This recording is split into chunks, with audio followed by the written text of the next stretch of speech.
Most of you know me. I'm Judy Baker, Dean for Online Learning at Foothill College. Because there's a few of us, if you don't mind, I'd like us to go around and just say who we are and what division we teach or what department. Do you want to start? Oh, yes. Thank you. My name is Dee. I'm really retired. I have to say that. But I'm retired. But I still teach online and still come to you and so forth. But I teach under the counseling umbrella. I'm Paula Gale, and I'm temporarily hired in for taking responsibilities, whatever. So, Paula is your trainer for the time being in Global Access. Hi, I'm Kate Yordo, and I teach photography, and I'm on the committee for online learning and the Distance Education Advisory Committee.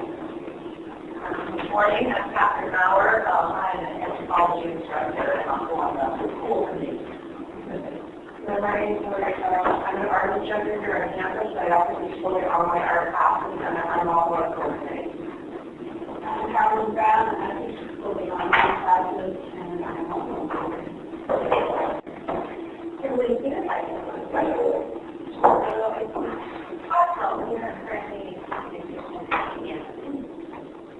I'm on this campus, and I'm over here starting online summer. Oh, wait, and what did you just do last night?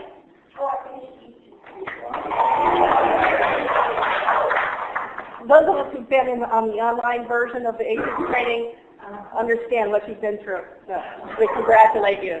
I've got some balls in my office. I didn't hear that. Good morning, my name is Rick. I'm the cheer at the Second Ground and Bill Dignor, teaching in the history department. Steve Allen, also in the district. Well, it's in the training study.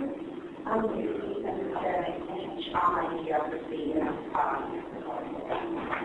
My name is Keith. I work in the Disability Resource Center in the Workforce Readiness Program Transition to Work, and also work off campus teaching, working with fragile and elderly. My name is Janice Stevens. I'm in the music department and also in the school team. And I think Bob snuck in at the last minute. I did. Want to introduce yourself? Bob Cormier and Dale Clean, I teach clean energy and technology. Great. Gang's all here. Thank you so much for great. Thank you for come on in. We were just introducing ourselves. And your name? Oh, great. And what do you teach? Oh, great. Great. Sociology. All right. Well, is there anyone else? Okay. We're all here because we love teaching and learning. You wouldn't take out precious time on your Friday right after midterms. I know you're just aching to get into the grading, so I appreciate you being here. But I believe you're here because you're highly motivated to help others make sense of this world and so that they can meet their personal and career goals. That's what we're here for. But that's not easy. We need all kinds of models and help and tools and training. Fortunately, we have many faculty here at Foothill College who are risk takers, have that pioneering spirit, and have engaged in innovations to try to help their teaching be more successful for their students. And the reason we need to try these new innovative strategies for teaching online is because we have an achievement gap in our online courses. Students, Hispanic and African American students typically have lower success rates in online courses than the other students. And it turns out the research shows the way to address this achievement gap is through faculty presence, engagement, engaging multimedia, clear instructions, and a sense of community in that online class. Well, as Dee and I were talking earlier, that's easier said than done if you've ever tried to get people to engage just on your discussion forum. Well, today we are honored to have several faculty who will demonstrate to us how they are using their innovative teaching strategies to form a sense of community in their online courses. So we're excited to hear about that. Once we, and so we'll have a panel presentation by our four presenters, and you just heard from them, Kate Yordahl from photography, and Hillary Dome from Fine Arts, Carolyn Brown from Fine Arts, and Catherine Mallett from CSS. So look forward to that. And after the panel presentations, we're going to ask you to break up into 4 or 5 groups, based on your interest area. And you'll see that we have signs up in the corners of the room. Based on your interest area, you can go to that area, talk with the panel presenter about that topic, that special interest topic. And we can discuss how to really use some of these strategies and innovations to build a sense of community in our courses, a sense of belonging for our students so that they are more successful and less likely to drop out. So that's what we're looking forward to today. So before we get started with the panel presentations, we have a door prize drawing. Hi, come on in. We were introducing ourselves. Can you introduce yourself to the group? From Iowa.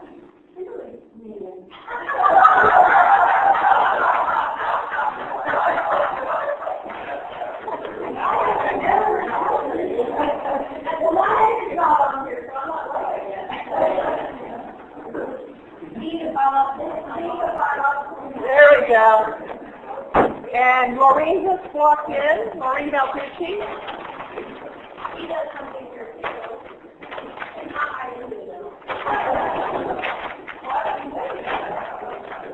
And we have representation from the library.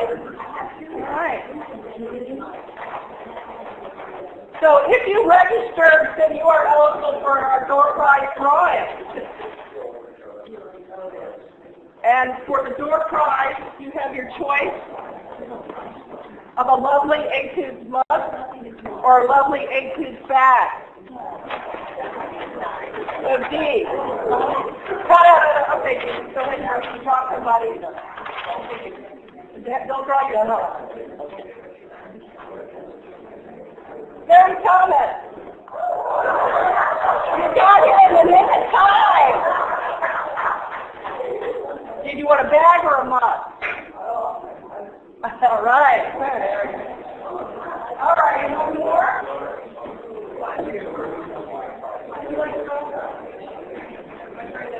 Well, my name is Phyllis. Lucky Brothers win. All stars.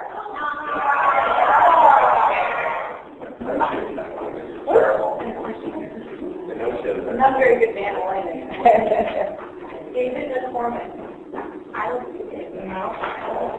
Okay. I know. Look at your all day. T-Rex. Yeah! Another back. Now, please. Help yourself. All right, Kate, take it away. While Kate's setting up, are there any questions?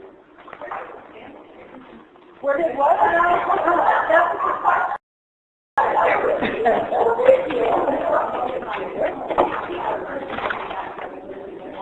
Okay. Hi, I'm Kate Yordahl. I teach photography, and I often have people say, how do you teach photography online? And I would say it's really possible, but as many of our disciplines, it can be a lot of work and a lot of difficulty because there's media, there's the material. One of the tools I have used is CCC Confer, and I've used it in a number of different ways to try and keep students engaged, to let them have as rich an experience as the students who come to my class. I continue with the hope, the illusion that my presence in the classroom has a purpose, has a usefulness, and I want to bring that presence online, that it's not enough just to have my material there. So this is the opening for CCC Confer, if you were to go there, and you'll see that you would go to the presenter faculty login, and you would log in and you'd be able to request a CCC Confer. and then your students could log in, and they can see your screen. They can see, right now we are actually, I'm modeling what I do. This is a CCC Confer window. You can see here are the people who are present. Our Confer captioner, going to be in closed captions, so I'm capturing the words if you can hear me okay. I have me. I have a teleconference, so the telephone is dialing in. And then if we go down a little bit further, you'll see that we have Annie's student. Annie's student is my student alter ego, and she's actually over here on my iPad. And so Annie is assigned in on the iPad, which is possible if you're not on the Foothill Wi-Fi. But my iPad is on the telephone line because the Wi-Fi here won't let it, but I'm looking into that. And then you can see we have a chat room where I talk with the people on the captioning. And I talked earlier with Annie's students. So this allows me to share the class. Why CCC Confer? It engages and includes our students. It has a possibility of both synchronous and non-synchronous participation. So students can dial in when you're talking. They can come live. But what you do, if you record it, as you can see I am recording right now up there, will be archived. And they can check in later, and they can watch the lecture or the talk or get the feedback. Now CCC Confer just grouped with 3C Media, and now those lectures are also going to another source where you can download an MP4. And so you can actually give, and then I'm starting to play with downloading those MP4s and editing them and being able to put portions of them back up again. So there's a lot you can do with this. Accessibility is big because there's different learning styles, and this lets you work with students online that can't just get everything by reading. And then also because we can have the closed captioning, which is really a big deal.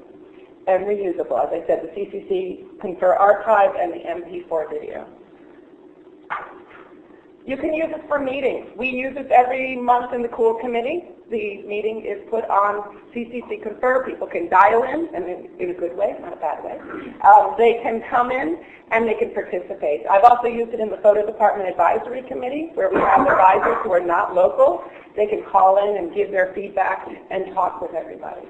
I use it in class sessions. This is a little bit crazy, but I often have classes that are taught both on campus and online. And so I have said, I'm going to basically broadcast the first hour of class. And so I take my iPhone. I have a special earbud just for this that I keep, and I put it on. I put the earbud in one ear with the microphone, and I do my first hour of class. And then that's projected, it's archived, and if a student has a question, I walk close to them, and the iPhone will pick it up. And then students online can watch that. I get feedback sessions on final projects, so I'll be going through their final projects and talking about it. Yeah. So are you saying that when a student registers for the class, they know at the beginning that they have the option for the first hour? Well, it depends. I do it throughout the quarter, so it's more. It's not like my lectures are totally online. It's a slideshow with words, but this is a supplement. So if they want to hear my voice go through the lecture, because what I've done with my lectures is I have a slideshow I show in a live class, and under the slideshow is a paragraph or two that's similar to what I would say without all the energy. And so they can, and sometimes what they'll do is listen to it and do the slideshow on their own. Hey, can I ask a question? Yeah. Now, when you say a live class, you mean? I have an on-campus class and an online simultaneously. Is it the same content? So it's a hybrid? Yeah. Well, I have a fully on. I have two sections of the same class: fully online and fully on campus. I got you. Yeah. Thank you. I've had guest speakers where I've been on one computer and they've been on another one, and we've been able to share information with students. I can use it to record a lecture and then get the media back down, and I've also had office hours where students can come in and ask questions. And if they say, I don't know how to do this, I can show them on my computer, and I'll show you that. We only have 10 minutes, I can talk fast. Sharing things with PowerPoint, there's a chat room, as you see over here. I can do voice, they can call in with their telephone, or they can do it over the computer. I can share my screen, And also you can see there's a little video thing there that I never use because I hate what I look like looking down at my computer. And that's just not a good thing. I would be delighted with a full lighting studio, and do glamour makeup, and it's just not worth it for an everyday class. So they don't get that, but it is possible if you want to have your face in there. Downsides, the students who have a learning curve with the tool, they may have some computer requirements or Wi-Fi challenges, internet challenges. Sometimes the screen can be quite slow. For those of us that do graphic-heavy material, the screen will actually draw. And so when I'm doing it, I'm presenting on one computer, and I'll have another computer here that I can watch what the students are seeing to see if my screen draws are not catching up with my words. And there's limited tablet support. The tablet will work if the Wi-Fi will let it on a live presentation only. You cannot yet look at the archive on the tablet. That just doesn't work. Is that all tablets especially, or you just try? I've only used an iPad. They claim wider, and they do, and that gets us to the upside. There is a help desk that's available from 8 to 4. There's a setup wizard on CCC Confer that generally will help the students get through any real challenges. The support pages and frequently asked questions are actually helpful. It's free. And I think as I've looked at a lot of different tools, sometimes they're free until they actually become useful, at which point they want to charge you, like, oh, this is a really good idea, but now I want to actually use it, and you have to pay. And then the coordination with 3C Web, it really gives you the MP4, which you can use for the smartphones and for the tablets. So here's the entry again. You would go and sign in on CCC Confer. If you haven't done it yet, you'll run the wizard, and it will run through an actual session to make sure that everything's loaded in your computer, the Java, and everything's working. And then you have to choose. And these things are all almost the same thing. I mean, there's not a lot of difference. There's a computer and there's a telephone.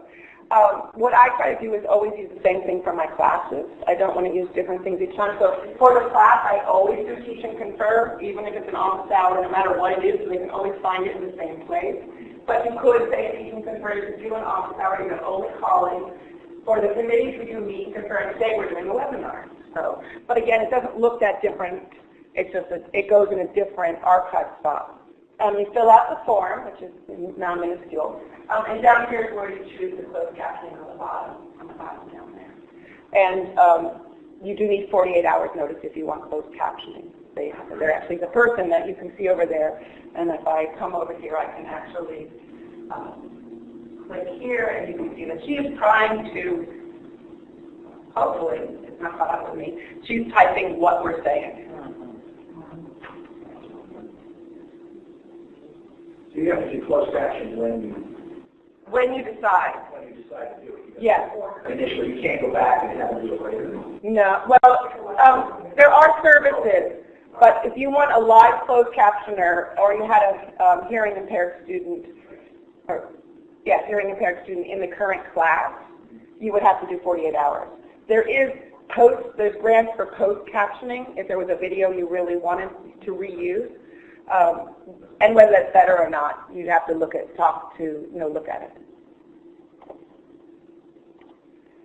Here's again the same thing I see here, and it actually indicates that Annie's looking at it from a tablet. Here's my meeting. This is a meeting today from yesterday. When I would go there today, there'll be a button here to check in.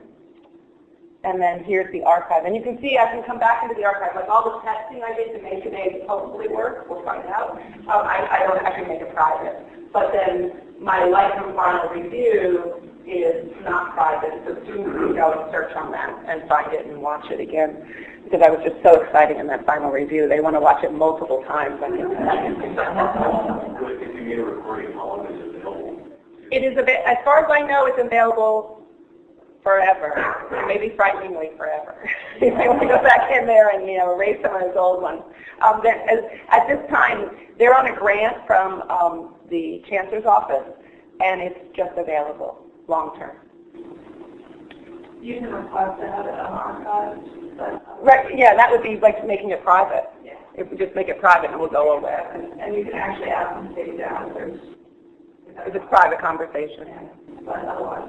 It's been around for about, what, 7 or 8 years. Oh, Yeah. longer. So it's not going right. Yeah, no, it's fully supported, and and in fact it's grown, and it has gotten seriously better. Things will always go wrong, but they go wrong in more interesting ways now. It used to be like everything went wrong all the time. Now it's like a really mystery that you have to figure out. So everybody's basically $6 million more in technology. Government now just put $6 million more in technology costs. So the budget transfer of technology, then they're going to be doing some of those circuits and a bunch of other stuff that this will get. He acknowledged his acquisition. This is the page that I make for my students. It is in my Lightroom class. You can see up on the top. And I make a thing that says go step by step, where the link to go to CCC Confer, what to go look for, and here's all the archive of all the lectures I did that quarter. And they can come here and watch them. And each week, I send them, you get an email when you sign up for CCC Confer, and I send them that with the login information. This is the 3C Media. This is one of my videos on 3C Media. So if it's public, people can go watch and hear me talk about Lightroom. And here is my side where I can edit the video, I can download it, I can embed it from here, and I can actually get the MP4 and use a portion of it. So plan ahead, promote with enough time for your students or participants to actually prepare their computer. Request closed captioning if needed. Think of your participants' attention span and try to keep the presentation short. I've done the hour because it makes sense for the class, but I think I would download them as MP4s and make them smaller, maybe 15-minute segments. And I could see in the future doing half hours like we're doing today. We're doing a half hour. I have to talk really fast over 6 minutes. Okay, test the room and the equipment. And test the room and the equipment again. The telephones in our room do not dial out. So that's why I use my iPhone. And the other thing you might want to do is make sure you really hang up your iPhone at the end of your lecture. One night I got to my car and my phone had been on for 2 hours because and the room was closed, but it was just so, you know, I called AT&T and it was my minute. Oh my God! Test your audio because that is one of your biggest challenges. And remember to hit record if you want to archive it to be able to be used again. And here's the links for CCC Confer and for 3C Media and my email if you have questions. Thank you very much.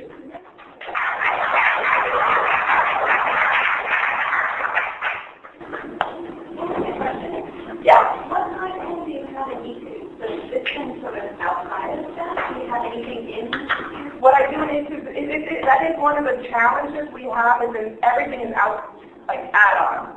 So in HSRL, they get the message in the announcement saying, here's the CCC Confer, and they can go to CCC Confer and log in, and that page is all. Now the MP4 is really new. It's only been integrated for about, I'm going to say a year, but it may be less. And so with the MP4, what I'll be able to do is download the lectures I want, clean them up a little bit, and put them inside A2. So that's going to be a real plus for the things that I'm doing. So I'll be able to embed them in A2 the way I embed. Right now I'm doing a lot of Camtasia and I do YouTube and I embed it to YouTube. So this will be a real plus.